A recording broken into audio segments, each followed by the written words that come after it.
North east best mom and angel 2026 season 6-ৰ বিজয়ীসকলৰ চিনাকি পৰ্ব।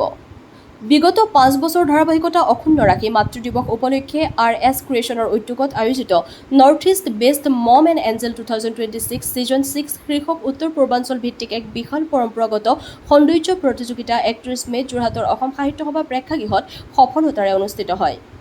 অসমৰ বিভিন্ন জিলাৰ পৰা দেশৰ শতাধিক প্ৰতিযোগীয়ে অংশগ্ৰহণ কৰা এই প্ৰতিযোগিতাখনে নৱপ্ৰজন্মৰ লগতে মাতৃ, আইতা আৰু বয়োজ্যেষ্ঠসকলৰ মাজত ব্যাপক সঁহাৰি লাভ কৰে।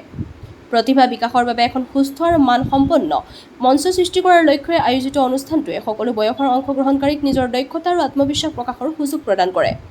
অনুষ্ঠানটোৰ সঞ্চালনা কৰে ৰঞ্জন শৰ্মা আৰু মৌচুমী দত্তই। মুখ্য পৰিচালক সঞ্চালিকা ৰিজুৱাৰ শইকীয়াই কয় যে সফলতাৰ বাবে এখন উপযুক্ত মঞ্চৰ প্ৰয়োজন আৰু RS ক্ৰিয়েশ্যনে সেই মঞ্চখন গঢ়ি তোলাৰ চেষ্টা অব্যাহত ৰাখিছে।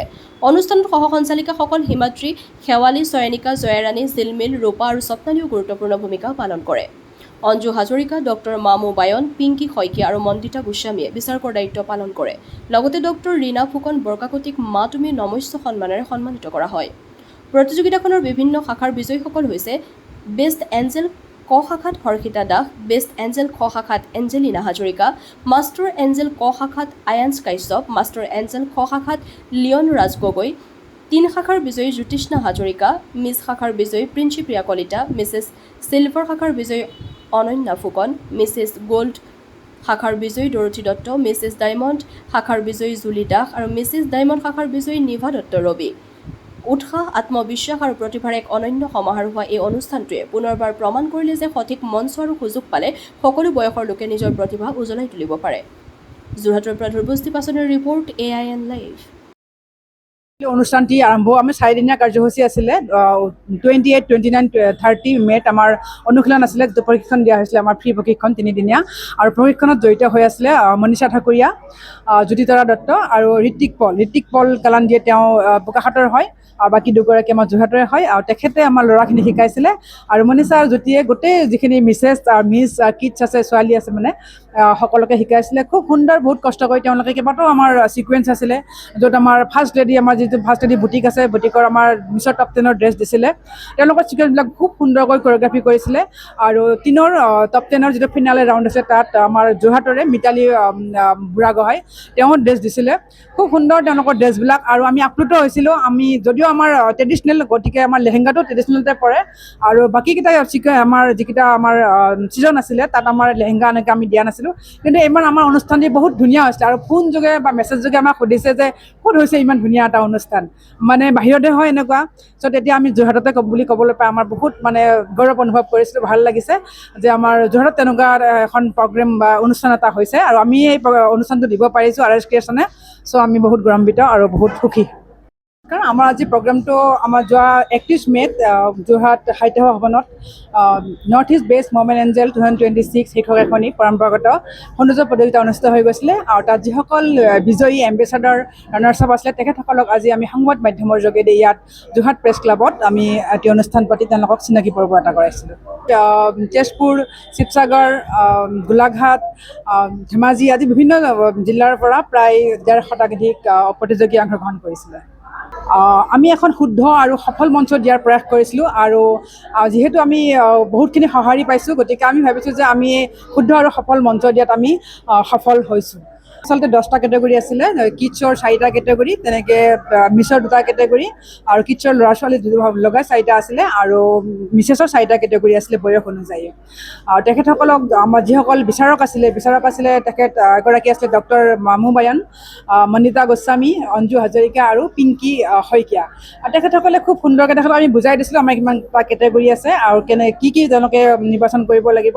আৰু তেওঁলোকে সুন্দৰভাৱে সুন্দৰ বিচাৰেৰে আমাৰ অনুষ্ঠানটি বিচাৰ কৰিছিলে। ক্ৰিয়েশ্যনে ইমান এখন সুন্দৰ মঞ্চ আমাৰ কাৰণে দিছে। আমি অতিশয় আনন্দিত আৰু উৎসাহিত। তেখেতসকলক অশেষ ধন্যবাদ জনাইছোঁ। আজি 60 মহিলা হৈ যে মই এনেকুৱা এখন মঞ্চত উঠি বিজয়ী হৈ উজ্জ্বলি উঠিম, মই সপোনতো ভবা নাছিলোঁ। তেখেতে এনেকুৱা এখন মঞ্চ দিয়াৰ কাৰণে আমি অতিশয় আনন্দিত হৈছোঁ। মোৰ ঘৰ যোৰহাট ৰ'ডত। মোৰ এটা সন্তান, 2গৰাকী বোৱাৰী, এজনী নাতিনী আছে।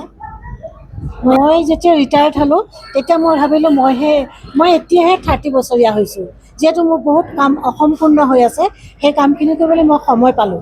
যিহেতু চাকৰি অৱস্থাত আমি সময় নাপাওঁ, তাৰপিছত এতিয়া নিজক সময় দিয়াৰ সময় পালোঁ।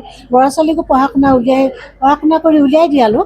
তাৰপিছত আমি নিজৰ কাৰণে নিজে এনজয় কৰি বাকীখিনি সময় কটাম বুলি আমি নিজে থিৰাং কৰি ল'লোঁ। মোৰ আধৰুৱা সপোন আছিল, বহুত মোৰ মন আছিলে ৰেম্পত খোজ দিম বুলি। এতিয়া মোৰ বহুত ডাঙৰ এইটো এটা আশা পূৰণ হ'ল। স্পেচ মমেণ্ট এঞ্জেলৰ উইনাৰ হৈছিলোঁ।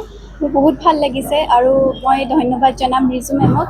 তেওঁ বহুত কষ্ট কৰি আমাক ভালকৈ শিকালে, সেইটো কাৰণে উইনাৰ হ'ব পাৰিলোঁ। আৰু মই মোৰ মাকো ধন্যবাদ জনাম, মোক ইমান ধুনীয়াকৈ আনিলে ইয়ালৈ, সেইটো কাৰণে ধন্যবাদ সকলোকে। মই যোৰহাটৰ আৰাইলৰ পৰা আহিছিলোঁ। মই এইবাৰ ক্লাছ 11। মোৰ এজনী ছাকচেছফুল মডেল হোৱাৰ আশা আছে। বহুতেই ভাল লাগিছে, কাৰণ আজি ধৰি লওক বিশ্ববিদ্যালয়ৰ মঞ্চৰ 10 বছৰ পাছত প্ৰায় এই মানে প্ৰতিযোগিতাখনত মই উঠিছিলোঁ ৰেম্প ৱাক কৰিম বুলি। তেতিয়াও এটা সপোন আছিলে আৰু 10 বছৰৰ পিছত এই সপোনটো পূৰাবলৈ পাই যথেষ্ট আনন্দ অনুভৱ কৰিছোঁ। আৰু লগতে চাকৰি কৰি, অসম চৰকাৰৰ এগৰাকী মই কৰ্মচাৰীও, চাকৰি কৰি যে এইটো এটা মানে আজৰি সময় বুলি পাই এদিনৰ কাৰণে আহিলোঁ আৰু বিজয়ী হৈ পেলাই বিৰাট সুখী অনুভৱ কৰিছোঁ। হবিহে গান গোৱাটো, কিন্তু প্ৰফেশ্যন নহয়, প্ৰফেশ্যন বেলেগ।